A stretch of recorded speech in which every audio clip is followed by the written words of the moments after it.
जिस घर में अगले महीने बजनी थी शहनाई वही बन गया शमशान। शादी की तैयारियों से पहले आज होनी थी रिंग सेरेमनी, लेकिन उससे पहले मंगेतर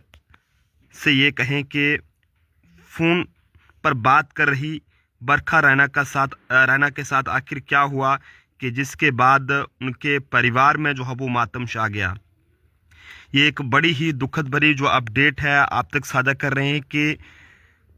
25 साल की बरखा रैना, जिनकी आज रस्म होनी थी और आज जो है वो उन्हें अंगूठी पहनाने के लिए जो है वो आना था, लेकिन बदकिस्मती रही कि उससे पहले बरखा रैना और उनका पूरा परिवार जो है वो इस दुनिया में नहीं रहा। जम्मू कश्मीर के कठुआ में जो है वो जिस तरह से एक बड़े ही दुखद भरे अग्निकांड में जो है वो एक रिटायर्ड डीएसपी और उनके परिवार की उसमें जान चले गई, और जिसमें से एक उनकी बेटी बरखा रैना की सगाई की जो है वो तैयारियां चल रही थी, और क्योंकि उसके बाद अगले महीने जो है वो उनकी शादी जो है वो तय हुई थी, लेकिन उससे पहले बता रहे हैं कि आज यानी कि शुक्रवार को सगाई की रिंग सेरेमनी की तैयारी थी, और बरखा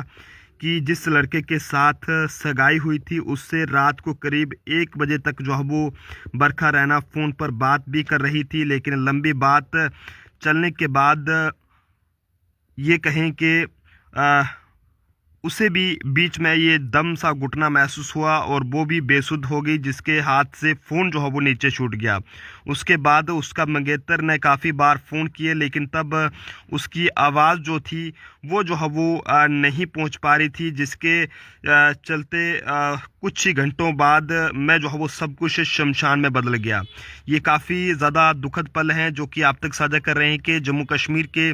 कठुआ में किस तरह से जो है वो एक ही परिवार के कई सारे लोगों की जानें चली गई, जिसमें रिटायर्ड डीएसपी अवतार कृष्ण रैना जी की बात करें तो वो भी इसमें जो है वो अपनी जान गंवा बैठे हैं, जबकि उनकी बेटी और साथ साथ उनका बेटी का जो पोता था एक,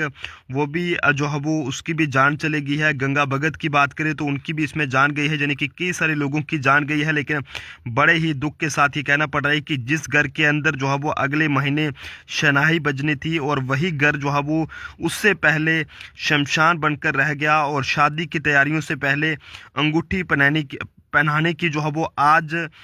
रिंग सेरेमनी थी बरखा रैना की, जिनकी तस्वीर आप सब जो है वो इस समय अपनी अपनी मोबाइल स्क्रीन पर देख पा रहे हैं। लेकिन उससे पहले घटना के समय जो है वो मंगेतर से फ़ोन पर बात कर रही थी बरखा रैना, और वो जो है वो बात करते करते ही जो अपना दम था वो जो है वो तोड़ बैठी है। काफ़ी अफसोस की बात है, बताया जा रहा है कि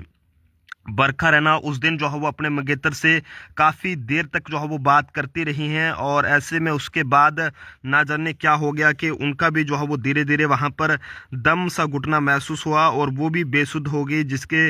हाथ से फ़ोन जो है वो नीचे छूट गया। उसके बाद उनका मंगेतर ने जो है वो काफ़ी बार फ़ोन किए, लेकिन तब जो है वो उसकी आवाज़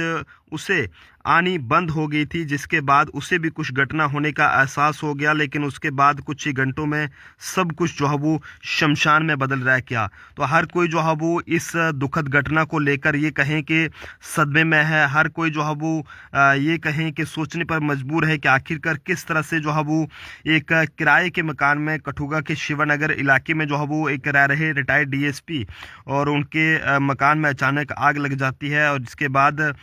पुलिस और पड़ोसी जो थे वो भी मौके पर पहुंचे, और लेकिन बचाव कार्रवाई का जो कार्य था वो किया गया। लेकिन बदकिस्मती रही कि कोई भी जो है वो बरखा रैना या फिर इनके जो परिवार वाले थे उन्हें जो है वो नहीं बचा पाया है। 6 लोगों की इसमें जान गई है, और ये कहें कि 6 लोग अचानक आग लगने से काल में समा गए हैं, और काल ने 2 मासूमों को भी जो है वो नहीं छोड़ा है। दरअसल आपको बता दें कि कठुआ के वार्ड नंबर 19 में जो शिवनगर का इलाका है, वहाँ पर किराए के जिस घर में रिटायर्ड डीएसपी की बेटी की जो है वो अगले महीने शनाई बजनी की तैयारियां चल रही थी, वहाँ जो है वो बुधवार सुबह ये कहें कि एक मरगट सा जो सन्नाटा था वो छाया हुआ था, और दिख रहा था कि सिर्फ बाहर जो है वो जला हुआ और कुछ सामान जो पड़ोसियों द्वारा जो है वो आनन फानन में बचाव कार्य के दौरान जो है वहाँ से निकाला गया था, और घर का जो एक मेन दरवाज़ा था वो भी जो है वो आग की घटना के बाद पूरी तरह से जो है वो ये कहें कि जल गया था और साथ साथ 6 लोगों को निकालने के दौरान जो है वो ये कहें कि फ़िलहाल उनकी भी उसमें जो है वो जान चली गई थी। और ये काफ़ी दुखद पल हैं जो कि आप तक साझा कर रहे हैं कि किस तरह से एक पूरे परिवार की जो है वो 6 लोगों की इसमें जान गई है। और एक उसमें से बरखा रैना जी की बात करें तो वो भी उसमें से एक हैं जो कि आज इस दुनिया में जो है वो नहीं रही हैं, कि हम आप तक साझा कर रहे हैं। तो इसलिए आप भी जो है वो इनकी आत्मा की शांति के लिए ज़रूर दुआ करें। दुखद भी रहता है जब इस तरह की खबरें सामने आती हैं कि किस तरह से जिस परिवार में शादियों की तैयारियां चल रही थी और वो शादियों की जो तैयारियां थी, वो शादी की जो खुशी थी, वो इस तरह से पल भर में गम में तो बदली, लेकिन पूरे घर को भी जो है वो शमशान में बदल दिया उसने। तो आप लोग इनकी सभी की आत्मा की शांति के लिए जरूर दुआ करें। देखते रहें जम्मू ट्रिब्यून। जय हिंद भारत।